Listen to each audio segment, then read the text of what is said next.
पेट में कई सांसें थे, बहुत बड़ा ऑपरेशन था। ये तो परमात्मा की कृपा से भक्तों जो इतनी गंभीर स्थिति के बावजूद भी ठाकुर जी की ऐसी कृपा जो आज पूर्ण रूप से वंश सुरक्षित है ना भाइयों। बहुत बड़ा ऑपरेशन था जोगेंद्र भैया, ये ऑपरेशन साधारण नहीं होता है। ऐसे केस में बहुत कम लोगों की वो रहती है बचने की संभावना, लेकिन ये सब कृपा ठाकुर जी की है। ये जो भरोसा है भगवान के ऊपर इसने भरोसा किया कि प्रभु जो कुछ करवा रहा तू करवा रहा है, जो करूंगा वो तुम्हारे सारे करूंगा, जो किया वो सब आपने करवाया, मैं कुछ नहीं हूँ कठपुतली हूँ, आप जैसा चाहो वैसा न चाहो, आई एम नथिंग में कुछ नहीं, समझ लो भगवान की नजर उसके ऊपर है। उसका किसी भी तरीके से कभी विशेष तौर पर कोई ऐसा नुकसान नहीं हो सकता जो ना जाए भाइयों। वास्तव में सच बात तो ये जोगेंद्र भैया, जब कोई भी कार्य करते हम आप तो पहले वो काम भगवान के हाथ में सौंप दो। आप पर तेज समारोह आप प्रभु हम जानते तुम जानो तुम्हारा काम है, वो काम कभी बिगड़ेगा नहीं। और जो ये कहता है मैं करूंगा, मैं उस काम में कभी सफलता मिलेगी नहीं, वो काम कभी पूर्ण होगा ही नहीं। ध्यान रखना भाई, क्योंकि मैं माने अहंकार, अहंकार तो भगवान का भोजन है भाइयों। उसी के बिंदु पर गौर करेंगे। सुखदेव जी समझा रहे राजा परीक्षित, कंस के अत्याचार बढ़ते चले गए भाइयों। कंस अत्याचार करता चला गया। इधर कंस की एक चचेरी बहन थी जिसका नाम था देवकी। क्या नाम था? देवकी, जो कंस को बहुत प्यारी थी। इतनी प्यारी लाडली बहना थी कि कंस जहां भी जाता है वह बहन को साथ में ले जाता है। राज दरबार में जाता है, राजनीति सिखाता, कूटनीति सिखाता, धर्म नीति सिखाता। खाए तो संग, गाए तो संग, खेले तो संग, जाए तो संग, बहुत प्रेम करता था। और वास्तव में बहन और भाई का प्यार बड़ा पवित्र होता है। पत्नी प्यार करेगी कैसे?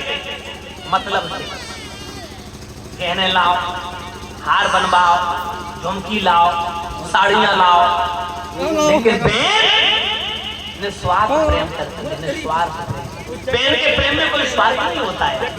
तीज त्योहार में आई भैया ने दे रुपया, 2 रुपया, 10 रुपया, 100 रुपया वो रख ले, हमें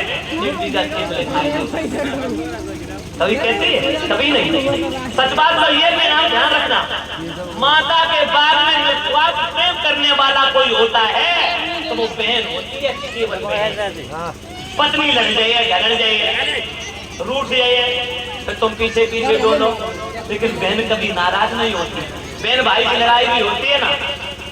हम लोग भी जब आपस में लड़ जाते थे, एक बहन 3 भाई, तो वास्तव में जब झगड़ा हो जाता था तो सुबह झगड़ा हुआ, रूठिए, शाम को फिर, हाँ, और शाम को झगड़ा हो तो सुबह फिर बोलचाल शुरू। तो भाइयों, बहन का प्यार वास्तव में दुनिया का सबसे सच्चा प्यार है, निस्वार्थ प्यार है, तो वो केवल बहन का है। पत्नी के प्यार में स्वार्थ छिपा होता है। बहन भाई का प्यार बड़ा पवित्र होता है। देवकी कंस को इतनी प्यारी थी, साथ में खाना खाता है, दरबार में ले जाता है, अपनी बहन को प्राणों से ज्यादा प्यार करता था। दुनिया में कोई प्यारा था कंस के लिए तो बहन देगी। कंस ने सोचा मेरी बहन जवान हो गई, शादी का योग हो गई, कोई सुंदर राजकुमार देकर के, सुंदर घर भर देकर के देवकी का विवाह करूंगा और ऐसे घर में शादी करूंगा तो जीवन भर मेरी बहन देवकी मुझे दुआएं देगी। और हर माँ बाप, हर भाई की ख्वाहिश रहती, इच्छा रहती, तमन्ना होती है कि मेरी बहन, मेरी बेटी का वहां विवाह हो, वहां शादी हो, जहाँ अच्छा परिवार हो, अच्छा व्यवहार हो, अच्छे आचार विचार हो, शाकाहारी परिवार। ध्यान रखना भाई। कंस ने सोचा और तो कोई नहीं है देवकी के योग, एक लड़का है। कौन? बोले सूरसेन के पुत्र, बटेसुर के रहने वाले महाराज वसुदेव, जो हमारे परम मित्र हैं और धर्मात्मा राजा हैं, अच्छे राजा हैं, विचारशील राजा हैं। और देवकी का विवाह अगर वसुदेव के साथ में हो जाएगा तो जोड़ी बहुत सुंदर रहेगी। उसने तत्काल फैसला अपने मन में लिया और राज दरबार में बैठे बैठे उसने एक खत लिख दिया। क्या लिखा उसने?